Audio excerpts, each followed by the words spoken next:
नमस्कार दोस्तों, स्वागत है आप सभी लोगों का एक बार फिर से आपके अपने चैनल उत्तराखंड ज्ञान कुंभ पर। तो आज यहाँ पर आपके लिए बायोलॉजी जीव विज्ञान के कुछ महत्वपूर्ण प्रश्नों को लिया गया है जो आपके आने वाले एग्जाम में आपके लिए काफ़ी मददगार साबित होंगे। तो अगर आप लोग चाहते हैं कि इस तरह के वीडियो आपको डेली मिलते रहें तो इसके लिए आप लोगों को सपोर्ट करना होगा। सपोर्ट करने के लिए आप वीडियो को लाइक करें, जितना ज़्यादा हो सके वीडियो को अपने दोस्तों के साथ अपने व्हाट्सएप ग्रुप में, फेसबुक में शेयर करें और चैनल को सब्सक्राइब कर दें। इससे हमें भी एक मोटिवेशन मिलेगा कि आप लोगों को वीडियोज पसंद आ रहे हैं और आपको डेली इस प्रकार के वीडियोज मिलते रहेंगे। तो इसीलिए जितना ज़्यादा हो सके आप लोग वीडियोज को अपने दोस्तों के साथ शेयर करें और वीडियो को लाइक करें, जिससे हमें भी मोटिवेशन मिले। तो आइए शुरू करते हैं आज का आपका पहला प्रश्न। तो आज का आपका जो पहला प्रश्न है वो है, पौधों में कौन सा ऊतक पानी का संवहन करता है? और इसका सही जवाब होगा ऑप्शन सी, जाइलम। तो आपको ध्यान रखना है कि पौधों में जो जाइलम ऊतक होता है यह पौधों में आपका पानी के संवहन का कार्य करता है। और इसके बारे में कुछ महत्वपूर्ण जानकारी जो आपको ध्यान में रखनी है तो आप यहाँ पर देख सकते हैं।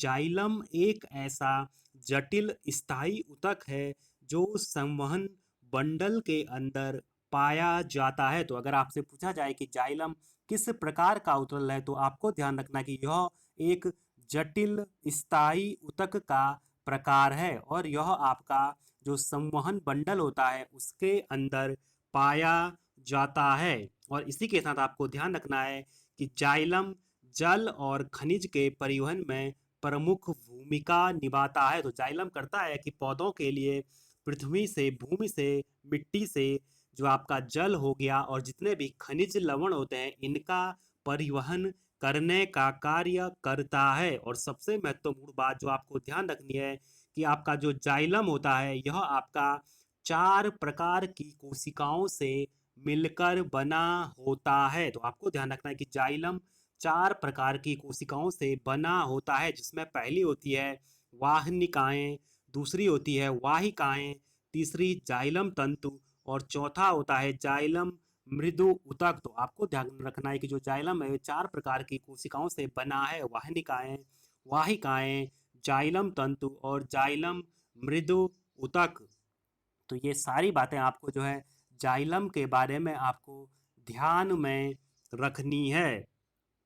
फिर आज का आपका जो दूसरा प्रश्न है वो है, मानव शरीर की सबसे छोटी मांसपेशी कौन सी है? और इसका सही जवाब होगा ऑप्शन ए, स्टेपेडियस। तो आपको ध्यान रखना है कि मानव शरीर की सबसे छोटी जो मांसपेशी है उसका नाम है स्टेपेडियस। फिर आज का आपका जो अगला प्रश्न है वह है, पोलियोमेलाइटिस किसके कारण होता है?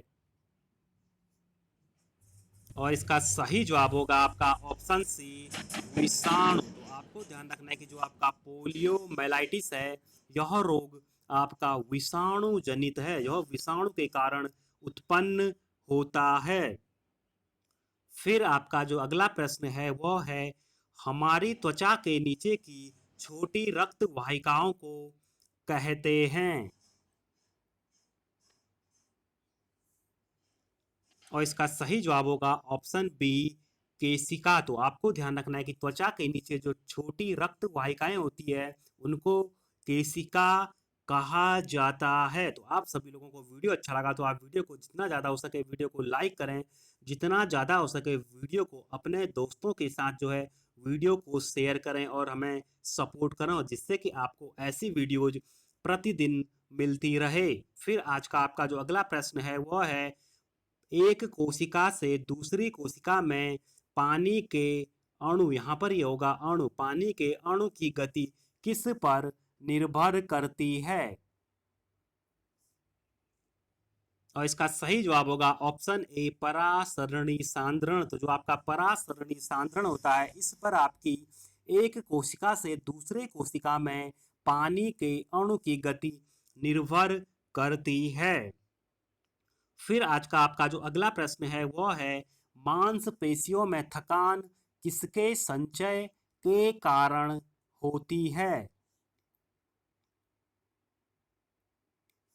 और इस प्रश्न का सही जवाब होगा ऑप्शन सी, लैक्टिक अम्ल। तो जो आपकी मांसपेशी होती है उसमें जब आप कोई भी कार्य करते हैं तो आपको जो थकान महसूस होती है, तो मांसपेशी में आपका जो लैक्टिक अम्ल होता है, लैक्टिक एसिड, यह स्टोर होने लगता है और इसी के स्टोर संचय होने के कारण आपको जो है थकान महसूस होती है। फिर आज का आपका जो अगला प्रश्न है वो है, निम्न में से कौन ओमेगा 3 वसा अम्लों का अच्छा स्रोत है?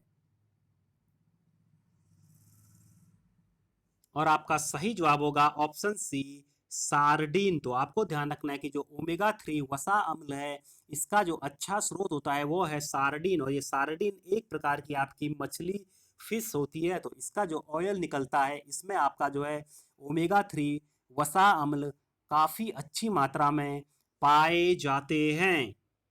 फिर अगला प्रश्न है आपका, पौधों में कोशिका भित्ति का निर्माण करने वाले जटिल कार्बोहाइड्रेट होते हैं।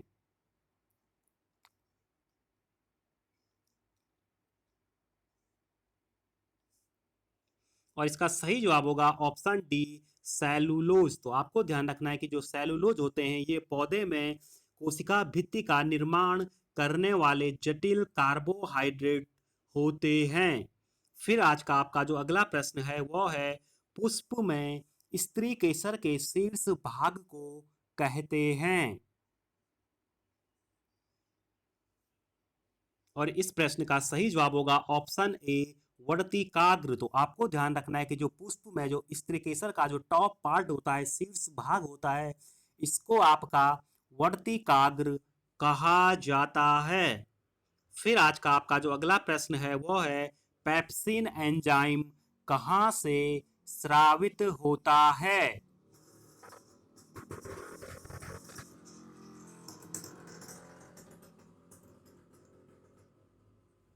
और आपका सही जवाब होगा ऑप्शन सी, आमाशय। तो आपको ध्यान रखना है कि जो आपका पेप्सिन एंजाइम है यह आपका आमाशय से स्रावित होता है।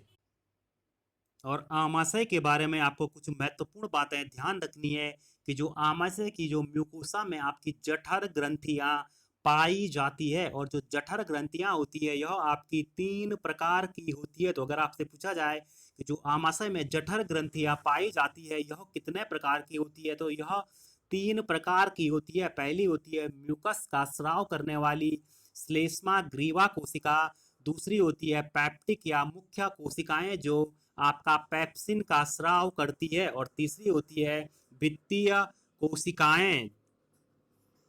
और आपको ध्यान रखना है कि जो आपका पेप्सिन एंजाइम है यह आपका प्रोटीन के पाचन करने में महत्वपूर्ण भूमिका निभाता है। यह आपका प्रोटीन को प्रोटीओज तथा पेप्टोस में या पेप्टाइड में बदल देता है, और जठर रस में उपस्थित आपका जो है ये आपका होता है। तो आपको काफ़ी इंपॉर्टेंट जो बातें हैं ये ध्यान रखनी है कि यह आपका जठर ग्रंथियों में उपस्थित होता है, और जठर ग्रंथियां 3 प्रकार की होती है। और पेप्सिन जो होता है यह आपका प्रोटीन के पाचन में महत्वपूर्ण भूमिका निभाता है।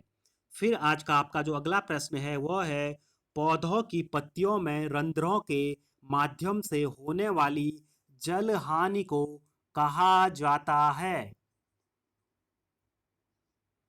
और इसका सही जवाब होगा ऑप्शन सी, वाष्पोत्सर्जन। तो जो आपका पौधे की पत्तियों से जो रंध्र होते हैं, जो आपके स्टोमेटा, वहां से होने वाली जो जल हानि होती है, तो इस जल हानि को आपका जो है वाष्पोत्सर्जन कहा जाता है।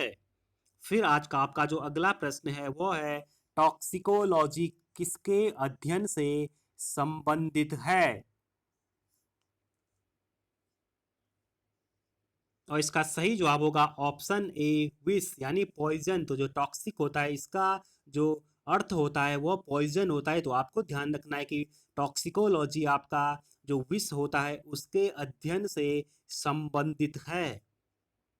फिर आज का आपका जो अगला प्रश्न है, इसका जवाब आप सभी लोगों को कमेंट कर कर कमेंट बॉक्स में देना है। तो यह प्रश्न है, निम्न में से कौन सा विटामिन रक्त के थक्के बनने में मदद करता है? Option A vitamin D, option B vitamin K, option C vitamin E, option D vitamin C. तो आप सभी लोग कमेंट कर कर जरूर बताएं कि कौन सा विटामिन रक्त के थक्का बनने में मदद करता है। तो आप इसका जवाब कमेंट कर कर जरूर बताएं। और साथ ही में आपको वीडियो अच्छा लगा, आप वीडियो को लाइक करें, जितना ज़्यादा हो सके वीडियो को अपने दोस्तों के साथ शेयर करें।